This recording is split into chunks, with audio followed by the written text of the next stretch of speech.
Kozhikode medical കോളേജിലെ മലിനജല ശുദ്ധീകരണ പ്ലാന്റിന്റെ പരിസരത്ത് തലയോട്ടിയും അസ്ഥികളും കണ്ടെത്തി. പ്ലാസ്റ്റിക് കവറിലായിരുന്നു തലയോട്ടിയും അസ്ഥികളും കണ്ടെത്തിയത്.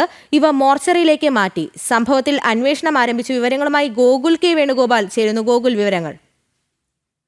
11:00 കൂടിയിട്ടാണ് മെഡിക്കൽ കോളേജ് പരിസരത്ത് ഇത്തരത്തിൽ ഒരു കവറിനകത്ത് തലയോട്ടിയും മറ്റ് അസ്ഥികൂടങ്ങളും ഒക്കെ കണ്ടെത്തിയത്.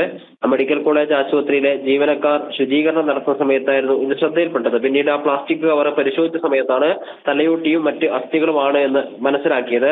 തുടർന്ന് മെഡിക്കൽ കോളേജ് അധികൃതരുടെ നേതൃത്വത്തിൽ ഒരു പ്രാഥമിക അന്വേഷണമൊക്കെ നടത്തിയിരുന്നു. വൈകിട്ട് 5 മണിയോട് കൂടിയിട്ടാണ് മെഡിക്കൽ കോളേജ് പോലീസ് സ്റ്റേഷനിൽ ഇത്തരത്തിലൊരു സംഭവം കണ്ടുകിട്ടിയതായിട്ടുള്ള വിവരം അറിയിച്ചത്.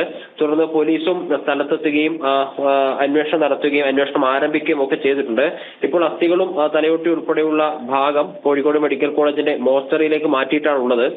നാളെ പോലീസിന്റെ തന്നെ സാന്നിധ്യത്തിൽ ഇൻക്വസ്റ്റ് നടപടികളൊക്കെ ആരംഭിച്ച് വിശദമായ അന്വേഷണം ആരംഭിക്കുമെന്നാണ് സ്റ്റേഷനിൽ നിന്ന് അറിയിച്ചിട്ടുള്ളത്. ദുർഗ.